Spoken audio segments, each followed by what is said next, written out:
Good afternoon, Toastmaster of the day, fellow Toastmasters and guests.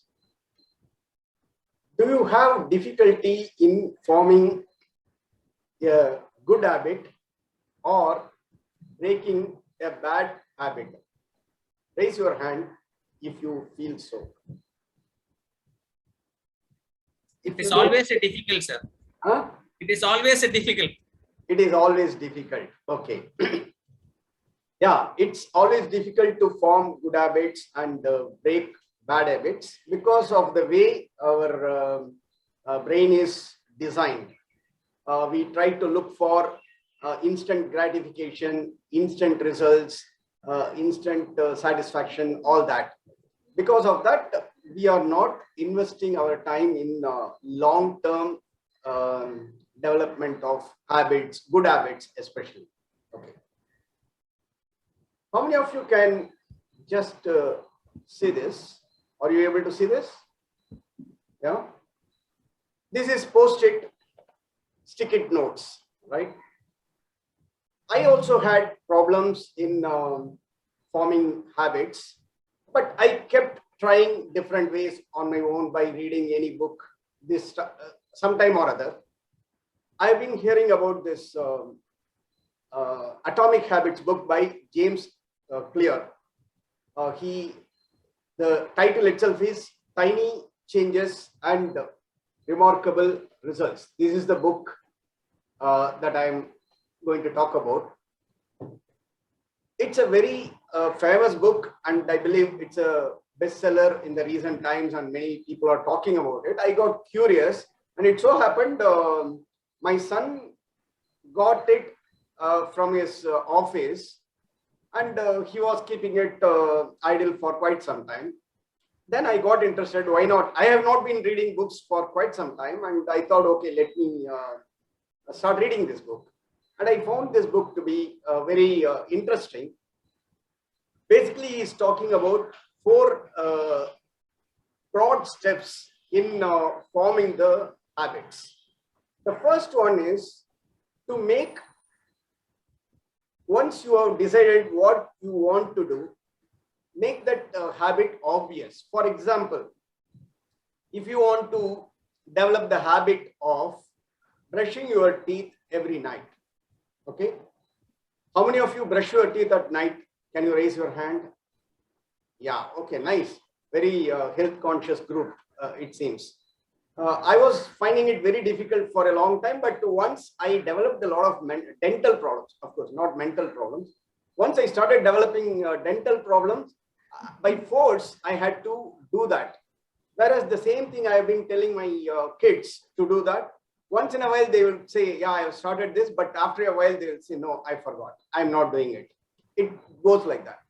If you have any such habit that you want to develop, but you have not been able to do it, what he suggests is, step 1 is make it obvious. In the sense, just for example, in the bathroom, put it like brush your teeth and paste it. And different places you can do it. Maybe in the wardrobe or in the living hall somewhere, wherever you are going to see that very often, you make that stick-it note or something like that. Or you can tell your friends, family members saying that I'm planning to start this habit so that they will keep reminding.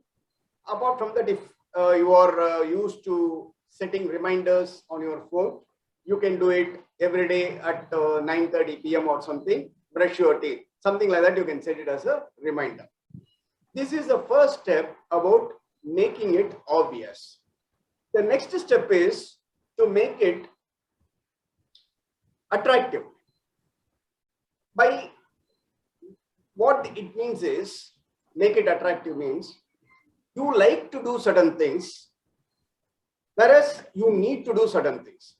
By habit, because any good habit may be boring or may be difficult and the like, whereas there are certain things you may like it.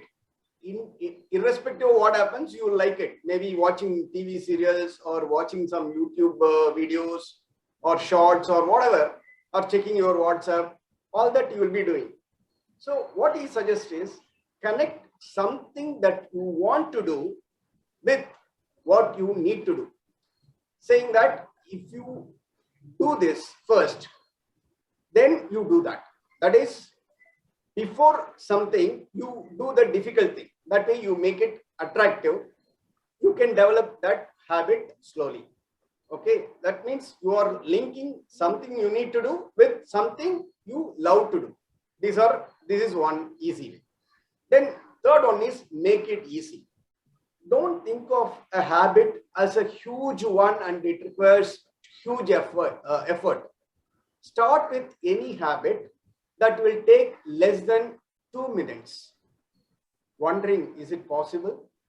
Okay, what he says is, if you want to go for morning walk regularly, don't set morning walk as your habit to start with.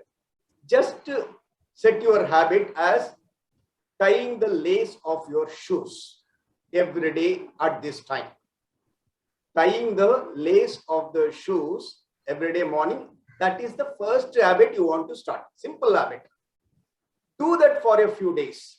Then slowly increase the complexity, saying that I'll just walk out for a minute, just go down or go up to the end of the road and come back. Like that, you can increase the complexity slowly. That is his idea of making it easy. Start the habit in a slow way and then slowly you increase the complexity. The last one is make it satisfying. Once you have formed the habit, it may become boring also sometimes. You might have achieved, but it may become boring. If I go for 7 days in a week for walk, someday maybe I'll think, maybe I don't have any other work. That's why I'm going for walking. See, the mind is very, very capable of giving us negative thoughts. However, we try to think positively. Any such habit, if you are trying to, you have to make it more interesting. That way, it will be more, you have to make it satisfying. That is when you will be able to continue and sustain the good habit that you have developed. Follow these steps. I wanted to inspire you to read the book. The book has a lot of information. Hopefully, you will read and develop good habits. Thank you. Back to you, Toastmasters.